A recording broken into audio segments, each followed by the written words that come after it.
fine. We'll see what happens. We'll see what happens. How long have you been? No, we'll see. I mean, we have. He's a very fine man, but we're gonna make a decision sometime tonight. He's a very, very fine man. As far as Puerto Rico is concerned, that's been going, as you know, really well. It's been total devastation. We have over 10,000 people in Puerto Rico right now. We're getting truck drivers because the people from Puerto Rico, the drivers just aren't there. They're looking for their homes. They have a lot of other problems. Likewise with the police force, but I think it's going really well considering. Rick Scott was just up, governor of Florida. That's been a success. Rick is going to get involved also with Puerto Rico. And we've made tremendous strides. Very, very tough situation. And a big question is what happens. We have to rebuild. I mean, if you look at it, the electric's gone, the roads are gone, the telecommunications is gone, it's all gone. And the real question is what's going to happen later. It's a tough situation. The loss of life, it's always tragic, but it's been incredible, the results that we've had with respect to loss of life. People can't believe how successful that has been, relatively speaking.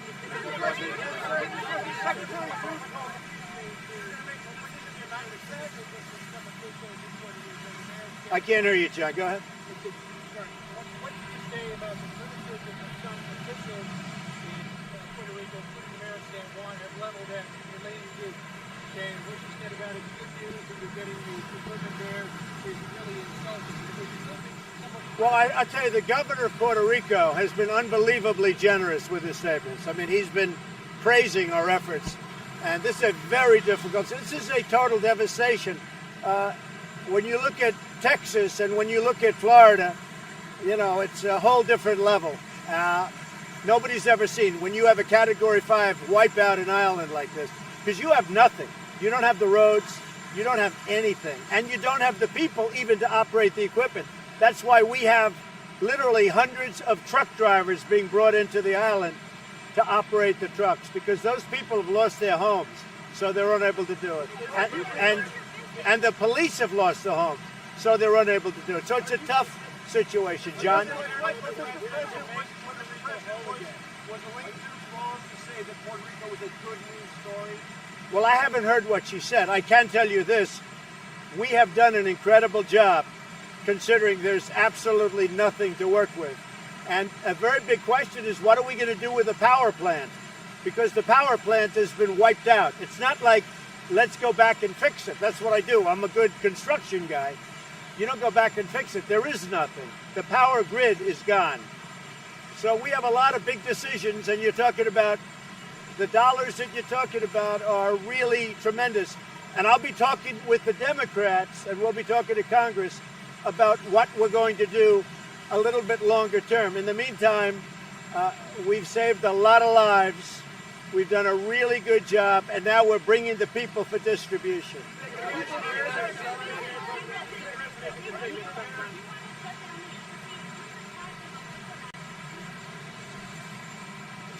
In Cuba?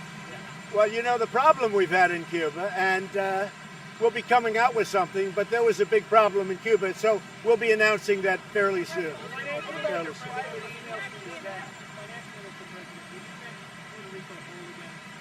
Well, we're looking at Puerto Rico. That's a very, very big thing you're talking about. You know, we're spending hundreds of millions of dollars right now. It's a territory, and these are great people. I know the people very well. These are great people. But, you know, there's a massive investment. You are rebuilding all of it at some point. As you know, there is, you know, hundreds of millions. There's a tremendous amount of money already invested in Puerto Rico by others before the storms. And that money has been in serious trouble. So now on top of it, a lot of other money. So a lot of, look, a decision has to be made. What are you going to do? Puerto Rico was flattened. And a big decision comes as to what are we going to do. But I'm there to help, I can tell you that.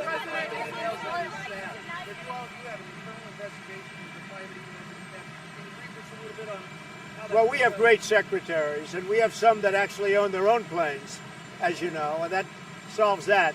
but we put it in order that no more planes. If you look at past administrations, for instance, if you look at the Obama administration and you take a look at the amount of time that they spent in the air, they spent a lot of time in the air.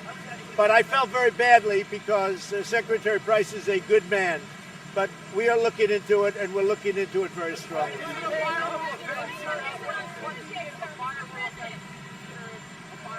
Well, we'll take a look. I'll be announcing something in the pretty near future.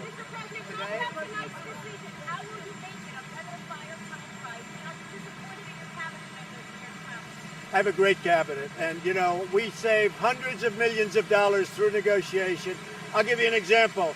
With the F-35 fighter plane, myself, I've saved hundreds of millions of dollars in negotiating, and that's one of the reasons I don't like seeing anybody even have a question about, flying. I just don't want to do that.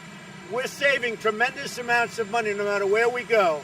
If you look at what we've done in Florida or Texas, we've done that for relatively little compared to what other people. So I don't like to see that happen. And I think it's a shame because as a human being, Tom Price is a very good man, I can tell you. John? No, that's unacceptable to me. No, that would be unacceptable. Steve, go ahead. I've had 4 meetings for Fed chairman, and I'll be making a decision over the next 2 or 3 weeks. What about use of private emails for your staff?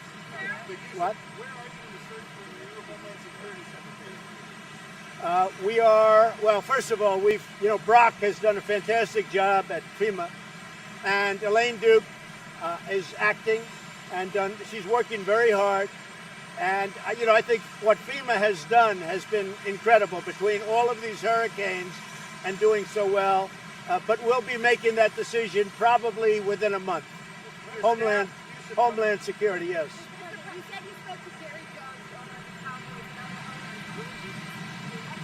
Well, I've spoken to other owners, and I really think it's coming together. I noticed last night, or I was told, I didn't see it, but I heard everybody stood for the national anthem, and that shows respect for our country, our flag, and for the national anthem. So, I'm very happy. I heard that, and they should stand. You have to stand. It's our national anthem. You have to stand. I spoke to numerous team owners. I have many friends. I did speak to Jerry, yes. Okay, thank you. Not a question of confidence. I was disappointed because I didn't like it, cosmetically or otherwise. I was disappointed. And, this is an administration that saves hundreds of millions of dollars on renegotiating things, on new trade deals that you'll be seeing the results very soon. We're renegotiating NAFTA. We're renegotiating so many different things and making much better deals. You'll be seeing other things come up. So I don't like to see somebody that perhaps there's the perception that it wasn't right. Well, I don't want to say, but we'll be announcing something today. We'll be announcing something today. I'm not aware of that. Yeah, I heard it was very ministerial, but I'm not aware of it. Anything else, John? Go ahead, Steve. He always treats me so nicely.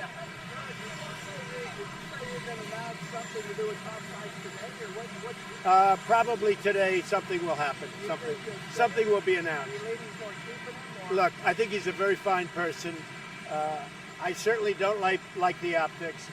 As I said, we renegotiate deals. We're renegotiating trade deals. We're renegotiating, as an example, the F-35 fighter plane. I've saved hundreds of millions of dollars. So I don't like the optics of what you just saw. Cuba, there's some very bad things happened in Cuba. Very bad things. Yeah. Well, you're going to see what's happening in Cuba, but they did some bad things in Cuba.